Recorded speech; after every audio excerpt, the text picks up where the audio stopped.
Hello friends, welcome back to आलियापोर्ट। आज का हमारा टॉपिक है ट्रेंड्स डाउन द ग्रुप 18 जो कि नोबल गैसेस है। तो अब नोबल गैसेस में कौन कौन से एलिमेंट आते हैं? 6 नेचुरली अकरिंग और 1 सिंथेटिक या मैनमेड। नेचुरली अकरिंग कौन से हैं? Helium, neon, argon, krypton, xenon and radon. और सिंथेटिक या मैनमेड आर्टिफिशियल है वो एलिमेंट जो लेबोरेटरी में बनते हैं। कौन सा है? यूरेनोक्टियम। तो हम देखते हैं ट्रेंड्स डाउन दिस ग्रुप। तो ट्रेंड से मेरा क्या मतलब है कि जैसे जैसे हम इस ग्रुप में नीचे जाएंगे तो इन एलिमेंट्स की कुछ प्रॉपर्टीज को क्या क्या होगा। पहला ट्रेंड है हमारा atomic number. Atomic number, so as we go down the group the atomic number will keep increasing. क्यों? Because in the modern periodic table the elements are arranged in the order of increasing atomic number. इसका एक example लेते हैं। जैसे helium का atomic number है 2, then neon का है 10, आर्गन का है 18, क्रिप्टॉन का है 36 और जो लास्ट यूरेनोक्टियम इस ग्रुप में उसका है 118। तो मतलब as we go down this group इनका एटॉमिक नंबर इंक्रीज करें 2, 10, 18, 36 and so on till 118। तो मतलब as you go down the group the atomic number increases। अब एटॉमिक नंबर इंक्रीज कर रहा है मतलब the number of protons, the number of electrons and the number of neutrons in an atom will keep increasing। अब जो atom है उसका जो न्यूक्लियस है उसमें होते हैं protons and neutrons. Number of protons plus number of neutrons होते हैं न्यूक्लियॉन नंबर। तो जैसे जैसे न्यूक्लियॉन नंबर इंक्रीज करता रहेगा जो न्यूक्लियस है उसका मास भी इंक्रीज करता रहेगा। एक एटम का जो 99% मास होता है वो होता है न्यूक्लियस में। अब न्यूक्लियस का मास भी इंक्रीज कर रहा है। जो 1% मास इलेक्ट्रॉन्स में है, अब इलेक्ट्रॉन्स का नंबर भी बढ़ रहा है मतलब इलेक्ट्रॉन्स का जो ओवरऑल मास है that will also keep increasing. अब न्यूक्लियस का मास भी इंक्रीज कर रहा है, इलेक्ट्रॉन्स का मास भी इंक्रीज कर रहा है। मतलब ओवरऑल एटम का जो मास है, जो एटॉमिक मास है that will also keep increasing as we go down the group। तो ये हो गया second trend. as we go down the group the atomic mass keeps increasing। अब फ्रेंड्स हम सब जानते हैं कि जो डेंसिटी होती है, density is directly proportional to mass। क्योंकि मास बढ़ रहा है as we go down the group, so the density also increases as we go down the group। अब जब मैंने कहा कि डेंसिटी इंक्रीज करेगा as we go down the group, इसका ये मतलब नहीं है कि नोबल गैसेस की बहुत हाई डेंसिटी है। जो नोबल गैसेस हैं हमने पढ़ा था they are gases at STP. As पर particle theory of matter the particles and gases are widely spread and they are free to move. मतलब गैसेस जो है वो ज्यादा वॉल्यूम कवर करेंगी। हम जानते हैं डेंसिटी जो है it is inversely proportional to volume. क्योंकि ज्यादा वॉल्यूम कवर कर रही है so generally they have less density.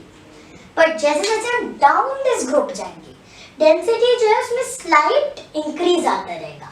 मतलब हीलियम है जो ग्रुप के सबसे ऊपर है, इसमें इसकी सबसे कम डेंसिटी होगी।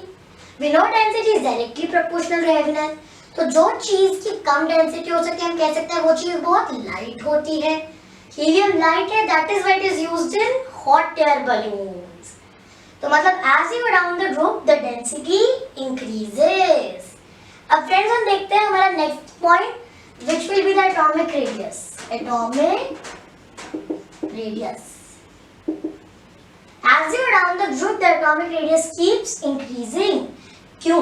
क्योंकि जैसे जैसे हम ग्रुप में नीचे जाएंगे तो new shells are being added into the atom, so the atomic radius will keep increasing। अब क्योंकि एक एटम का एटॉमिक रेडियस इंक्रीज करेगा तो जो एटम का ओवरऑल साइज है that will also keep increasing. तो the atomic size also increases as we go down the group. अब हम देखते हैं हमारा next characteristic which is regarding the melting point and boiling point. Now as we go down the group the melting point and boiling point increase। क्यों increase करते हैं? अब हम जानते हैं जो नोबल गैसेस है ये मोनोएटॉमिक स्टेट में एग्जिस्ट करते हैं। तो जैसे जैसे हम नीचे जाएंगे इस ग्रुप में हमने देखा एटॉमिक रेडियस इंक्रीज करेगा तो एटॉमिक साइज भी इंक्रीज करेगा। तो जो inter atomic forces of attraction होंगी या जो वैन डर वाल फोर्सेस ऑफ अट्रैक्शन होंगी, they will keep getting stronger, so more heat energy will be required to overcome these forces of attraction during melting and boiling. So as you go down the group, the melting point and boiling point increase. जब मैं ऐसा कह रही हूँ मेरा मतलब ये नहीं है कि इनके high melting point and boiling point होते हैं, इनके मेल्टिंग पॉइंट बॉइलिंग पॉइंट तो कम होते हैं। कम क्यों होते हैं? हमने कहा था मोनोटॉमिक स्टेट में एग्जिस्ट करती हैं। कम होते हैं क्योंकि अब इनका सिंगल सिंगल एटम एग्जिस्ट करता है। तो जो इंटरएटॉमिक फोर्सेस ऑफ अट्रैक्शन, अगर मैं एक सिंगल नोबल गैस की बात करूँ तो जो इंटरएटॉमिक फोर्स ऑफ अट्रैक्शन है वो थोड़ा थोड़ा वीक होगा एक एटम में, या जो वैन डर वाल फोर्स ऑफ अट्रैक्शन है वो थोड़ा वीक होगा, तो कम हीट एनर्जी चाहिए होगी उन फोर्सेस ऑफ अट्रैक्शन को ओवरकम करने के लिए ड्यूरिंग मेल्टिंग एंड बॉइलिंग। तो force of attraction easily overcome हो जाएगी। तो जनरली इनका बहुत कम melting point and boiling point होता है। This is the reason that they are used in experiments that require very less temperature, or they are used in study of matter at very less temperature. तो मतलब ये जो helium है इसका सबसे कम melting point और सबसे कम बॉइलिंग पॉइंट होती है, ग्रुप के सबसे ऊपर है, और जो रेडॉन है इसका सबसे ज्यादा मेल्टिंग एंड बॉइलिंग पॉइंट होगा इन दिस ग्रुप। अब हम देखते हैं हमारा next characteristic which will be regarding the abundance. So as we go down the group, the abundance will keep decreasing. मतलब इस ग्रुप में, I'm talking about this group, helium जो है that will be the most abundant element, and radon जो है that will be the least abundant element.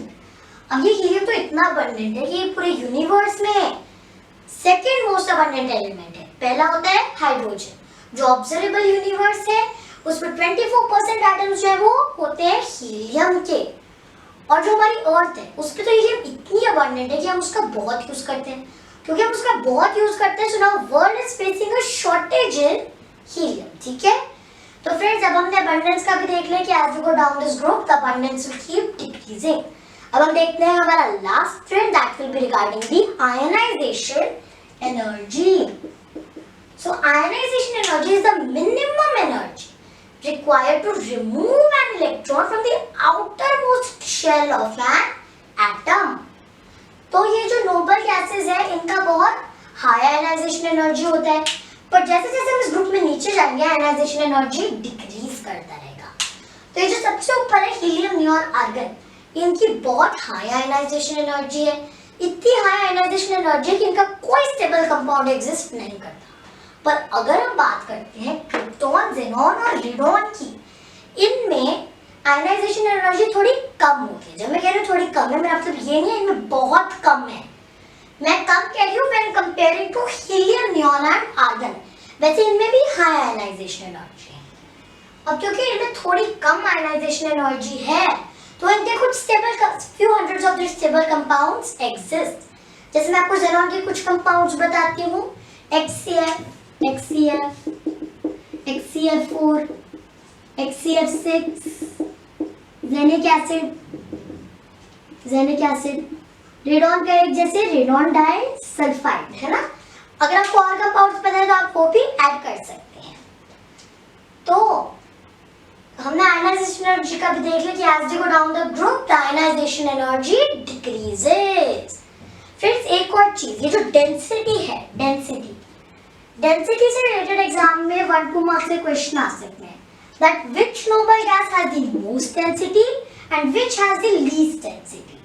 Least density होती है helium की जो ग्रुप के सबसे ऊपर है, और मोस्ट डेंसिटी होती है रेडॉन की जो ग्रुप में सबसे नीचे है। और ये जो मेल्टिंग पॉइंट, बॉइलिंग पॉइंट है, इनसे भी रिलेटेड आ सकता है। ये से रिलेटेड क्या आ सकता है? Which noble gas is the most melting and boiling point and which has the least melting point and boiling point? Least होता है हीलियम का जो ग्रुप के सबसे ऊपर है, most होता है रेडॉन का जो ग्रुप के सबसे नीचे है। और अगर abundance से related है that which noble gas is the most abundant, तो हीलियम, least abundant, रेडॉन। ठीक है फ्रेंड्स, अगर एग्जाम में 2 मार्क्स का क्वेश्चन आ जाए that what are the trends in group 18 है, what are the trends when we go down the noble gases? तो आप 8 पॉइंट्स लिख सकते हैं that atomic number increases, atomic mass increases, density increases, atomic radius increases, atomic size increases, melting point and boiling point increases, abundance decreases, and the ionization energy also decreases. ये सब हो रहा है when we go down the group 18. Now when we go down the group of noble gases. So friends, that was all for today's video. Do like, share and subscribe to Aliyaport. Also click on the bell icon to get the latest updates of the videos I am uploading. Goodbye, thanks for watching. And friends, tomorrow or day after tomorrow I am posting a Rubik's Cube challenge, so please participate. As of now, goodbye.